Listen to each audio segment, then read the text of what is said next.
Spider-Man No Way Home is a 2021 film starring Tom Holland and many familiar faces. After watching the film last night, my excitement level is still through the roof. So we're gonna get into the film. Stick around. If you haven't seen the film yet, don't worry. This is a completely spoiler-free review. We're gonna talk about Spider-Man going up against a lineup of his classic villains all by himself. There's no one else.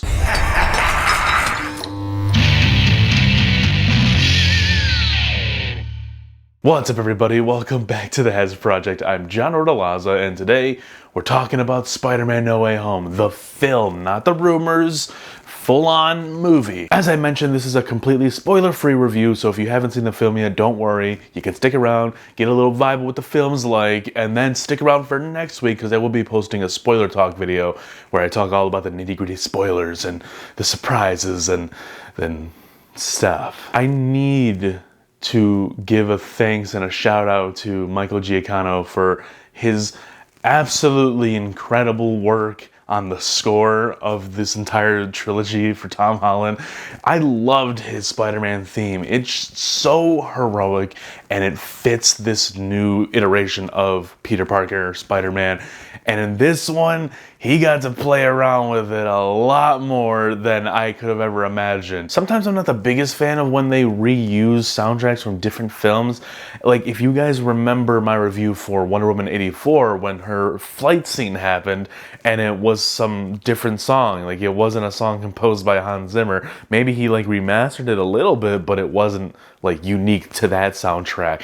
And there's a little bit of that in here, but it's, you know, it's Spider-Man themed. So this is not a spoiler, but in the trailer we had Doc Ock, we had Green Goblin, we had Electro, Sandman, and Lizard all reprising their roles. Same actors reprising the roles in this third Spider-Man film of Tom Holland's with their original themes cueing in here and there, and I just thought it was perfect, dude. Like, they didn't change anything. The multiverse was in effect with not just the characters that we saw, but with their themes, and it was just the worlds colliding, and it was really just childhood meeting adulthood for me, because some of these villains I had grown up watching, like Green Goblin and Doc Ock specifically, and it was just really cool to see not just them return, but the themes return and their characters stay true to who they were. Bouncing off of that real quick, I want to talk about character motivations, and while I thought some of them were done well, others felt slightly rushed and felt like, alright, you're just kind of like a nonsensical monster. But I did think the ones that they did well were done very well. Other ones, I can give a little bit of a pass to, but it is just a little bit of a letdown. Then some choices of some of these people kind of negated like who they were a little bit for me. That is not to say that I don't think any of the villains in this movie are bad. I had a smile on my face every time any of these villains were on screen. This is the most that I've ever liked Electro and Lizard from the Amazing Spider-Man movies, so I'm glad that they brought them back. Didn't really change anything, but just added that Marvel flair to them, because Marvel Studios and Marvel Cinematic Universe movies have a different vibe to them than the Sony single-led movies and then the X-Men movies. Like, they have their own vibe. Marvel Studios has their formula and it works, and it's really cool to see these characters that were never a part of this universe mesh with it. This is probably my favorite appearance for Tom Holland as Spider-Man. It's his best film out of the three. I don't want to compare this movie to Tobey Maguire's movies or Andrew Garfield's movies, because those compared to this one, you just kind of can't at the moment. They're Spider-Man movies, yes, and they're superhero movies. You can totally compare them, but I'm not going to right now, because this is one of the craziest Spider-Man adventures we've ever seen on the big screen. I would put it up there with Into the Spider-Verse, because both of them deal with a sense of the multiverse, and meanwhile Tobey and Andrew are just running on the street. Tom's fighting purple aliens and a bunch of villains that hate him, but he doesn't even know who they are. Yeah, this is Tom Holland's best performance as Spider-Man and Peter Parker. He brought it, dude, with the emotion. He had me in so many scenes in this movie where I'm just like, I'm feeling for this dude. And he looks young. He looks super young. He's like 25 years old, but he looks 12. I can lean into it and understand that this character makes those types of narrow-minded decisions.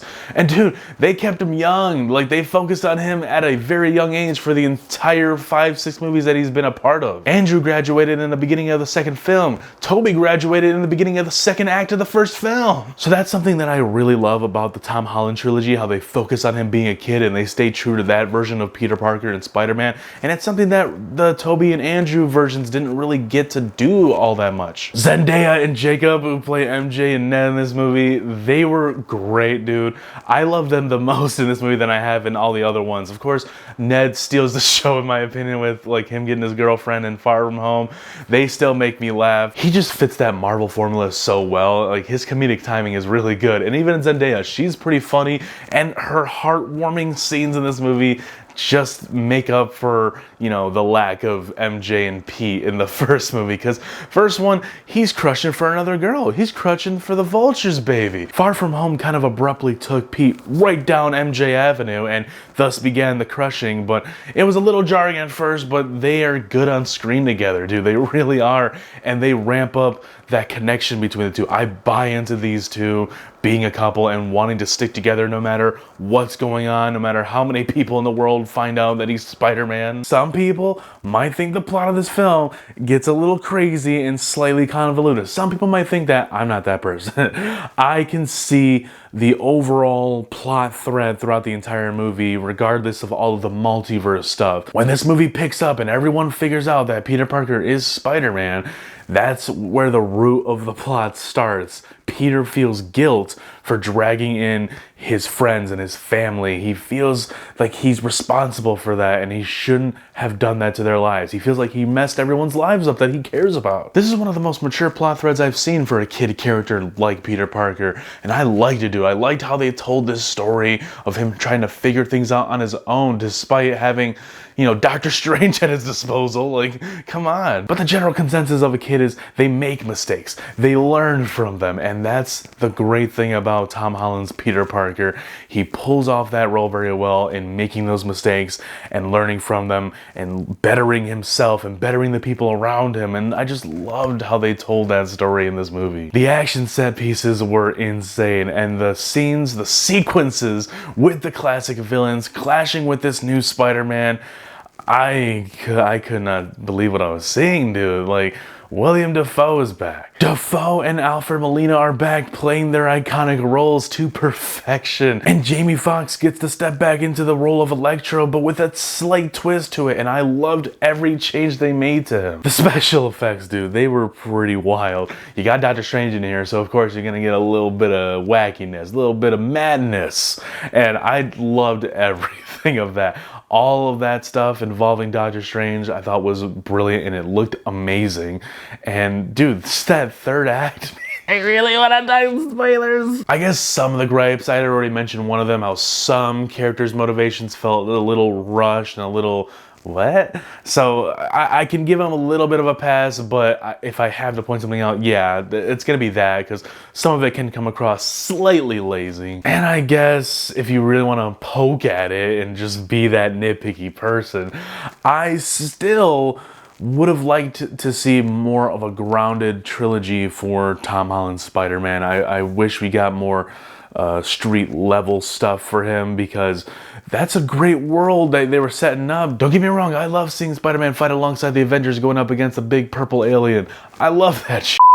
But if you ask me personally, I love the street level Spidey a little bit more. Alright guys, I'm gonna have to end it right here before I spoil something, because I've had so many alternative takes where I accidentally alluded to something, so I had to redo it. So guys, that is my review for Spider-Man No Way Home.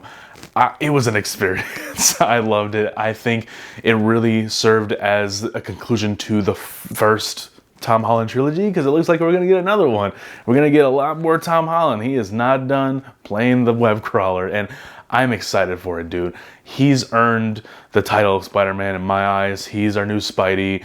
I love the other two, but he's kind of my favorite at the moment, man. I love the energy and the vibe that I get from his character and how Tom portrays Peter Parker. It's so genuine and it comes across as believable to me. And I love his performance in these movies, and I cannot stress that enough. Leave a like and subscribe to the channel if you're new, guys, and be sure to check out my reviews I posted of the other Spider-Man films. I reviewed all of them, with the exception of Into the Spider-Verse. I'm waiting for the build-up to Across the Spider-Verse. Spider-Verse Part 1. So you can go check out my Tobey Maguire Spider-Man reviews, the Andrew Garfield reviews, and all of Tom Holland's films. Stick around next week because I will be posting a spoiler talk of this film where it's going to get nuts. It's going to get nitty and gritty, and we're gonna talk about every surprise and every letdown. Please, like there's any letdowns. Guys, be sure to check out my reviews I posted of The Matrix as well, because I will be reviewing the 4th film, The Matrix Resurrections, that drops next week. So there's a lot of content coming to the channel. We're still covering Hawkeye, and Boba Fett's right around the corner, so there is a bunch of content coming to the channel, so you might want to stick around, because there's always more to come.